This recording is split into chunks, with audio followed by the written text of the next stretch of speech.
Welcome student. तो स्वागत है आप सभी लोगों का आपके अपने इस यूट्यूब चैनल राजन क्लासेस में। तो बेसिकली आज के इस वीडियो में हम बात करने वाले हैं कक्षा 10 और 12 जिसको बोर्ड एग्जाम देना है, हम उसी के बारे में बिल्कुल बेसिकली बात करना चाहेंगे।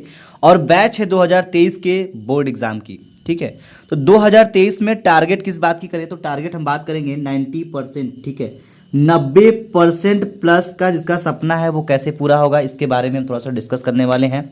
तो जो भी विद्यार्थी कक्षा 10वीं और 12वीं की परीक्षा की तैयारी कर रहे हैं वो पहले अपना टारगेट सेट कर लें कि हमको 85% चाहिए, 95% चाहिए और 90% चाहिए, 75। जिसका जो गोल है वो अपना गोल पहले निर्धारित कर ले, उसके बाद हम बिल्कुल अच्छे से बात कर लेंगे। तो ध्यान दीजिएगा, आपके पास इस बोर्ड परीक्षा की तैयारी करने के लिए कितना टाइम बचा हुआ है, कितने टाइम में आप कितनी जो भी सब्जेक्ट है 5 सब्जेक्ट है तो कौन से महीने में कितने सब्जेक्ट की कैसे कैसे तैयारी करनी है, मैं बिल्कुल इसी के टॉपिक पे बात करने वाला हूं। तो चलिए बिल्कुल ध्यान में रखते हुए हम ध्यान देंगे। कौन सा महीना चल रहा है भाई? अगस्त चल रहा है। हम कह सकते हैं अगस्त खत्म होने को है। तो यानी कि अगर हम सितंबर से भी जोड़े तो मेरे पास टाइम कितना है? ठीक है, बोर्ड एग्जाम तैयारी करने के लिए कक्षा 10 और 12 वालों के पास कितनी टाइमिंग है जरा उसके बारे में हम थोड़ा सा बताएंगे, ज़्यादा नहीं थोड़ा सा। चलो भाई, तो पहला टॉपिक हमारा है कितना टाइम है। चलिए, तो बचा खुचा जो टाइम है आपके सामने मैंने लिख रखा है। अगस्त को मैं छोड़ देता हूं क्योंकि अगस्त आपका जा चुका है। सितंबर से अगर मैं काउंट करूं तो 1 महीने आपके पास सितंबर बचा हुआ है, उसके बाद अक्टूबर बचा है, नवंबर बचा है, दिसंबर बचा है, जनवरी बचा है, फरवरी बचा है, मार्च बचा है। यानी टोटल कह सकते हैं 4 3 7 महीने बचा हुआ है। तो 7 महीने में यहाँ पे आपकी तैयारी कैसे होगी और कितना हुआ है कितना नहीं हुआ है ये हम तो क्या, ये आपसे बेहतर कोई नहीं जानता है। ठीक है, बात करें इस तीनों महीने की, जनवरी फरवरी मार्च, तो इसको तो छोड़ के चलिएगा क्योंकि ये आपके हाथों में नहीं है। ठीक है, क्योंकि यहां पे अगर हम बात करें तो जनवरी में आपका अभी बहुत कुछ देना है दोस्तों। ठीक है, प्रैक्टिकल परीक्षा भी देनी है आपको, प्री बोर्ड भी देना है आपको और मेन बोर्ड भी देना ही आपको ही है।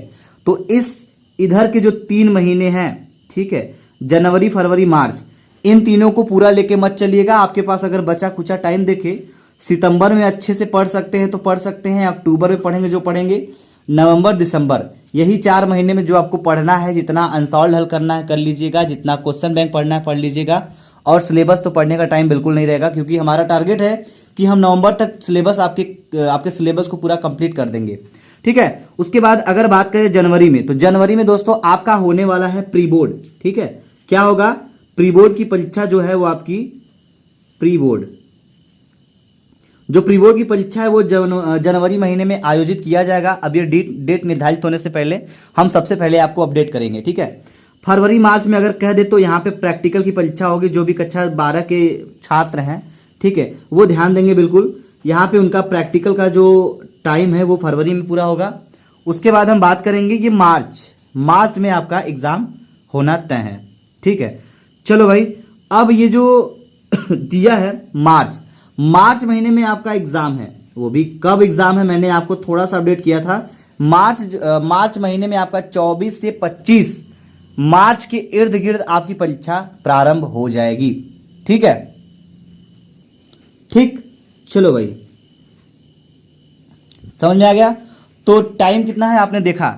उसके बाद इसमें आप फाइल बनाने में, प्रैक्टिकल की परीक्षा देने में, इतने में आप इतना बिजी हो जाएंगे कि आपको खुद की तैयारी करने के लिए टाइम बहुत कम बचेगा।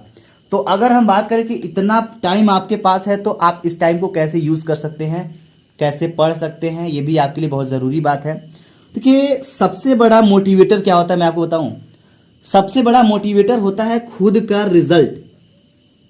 ठीक है, खुद का रिजल्ट। कोई आपको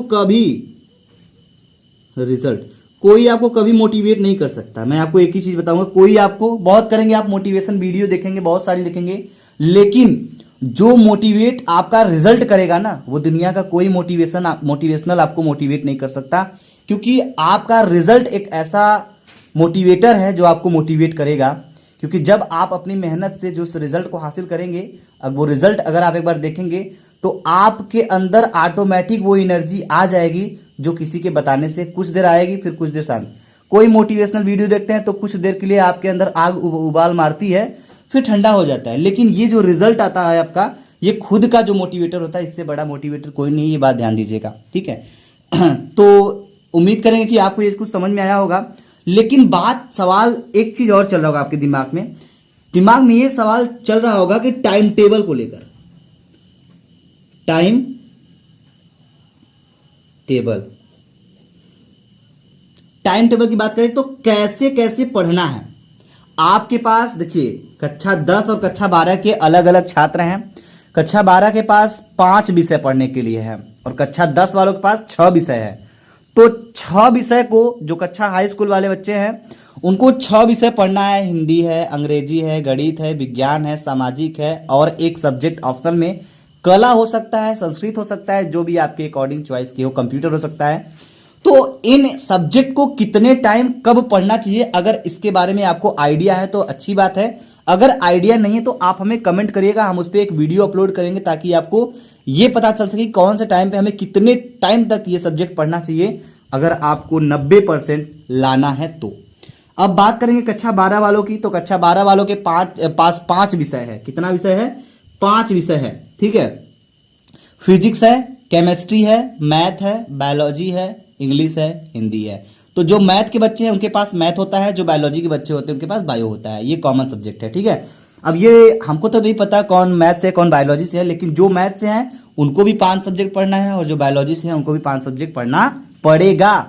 तो उनका सिलेबस थोड़ा सा कठिन जरूर है, लेकिन हम चाहेंगे कि उनकी तैयारी अगर अच्छी बनी रहे तो हमें कमेंट सेक्शन में कमेंट करिएगा कि आपको किस तरह से कौन से सब्जेक्ट को कब कितना पढ़ना चाहिए। इसके ऊपर मैं एक मजेदार वीडियो लेकर आऊंगा आपके साथ और आपको वहां से एक नया प्लान मिलेगा कि हम किस तरह से कर सकते हैं, क्या कर सकते हैं, तैयारी अपनी किस तरह से कर सकते हैं, ठीक है। क्योंकि आपको पता है ना, जब तक आप संघर्ष नहीं करेंगे, मेहनत नहीं करेंगे, तब तक आप देखिए, एक बात हमारा ध्यान दीजिएगा, ये जो 90% है ना, ये पहले तो आप अपना टारगेट सेट करिए, ये आपकी मंजिल है, ठीक है। अगर आप इस टारगेट को सेट कर लिए हैं तो टारगेट को सेट करके आप बिस्तर पे सोने की कोशिश मत करिएगा, ठीक है। क्योंकि टारगेट सेट करने के बाद आप इसको भूल जाइए कि हमने ये टारगेट सेट किया है। बस आप रास्तों पे ध्यान दीजिए कि हमें अब करना कैसे है, क्या करेंगे कि हम इतना % ला देंगे, ठीक है।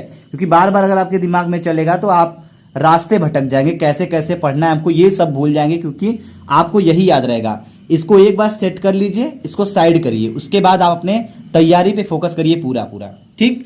थोड़ा सा मेहनत तो होगा, तकलीफ भी होगी, तो तभी जाके आपको इतना बड़ा टारगेट अचीव भी होगा। तो ना तकलीफ, ठीक है, अगर ना तकलीफ और ना संघर्ष तो क्या मजा है जीने में। बड़े बड़े तूफान भी यहाँ थम जाते हैं जब आग लगा हो सीने में।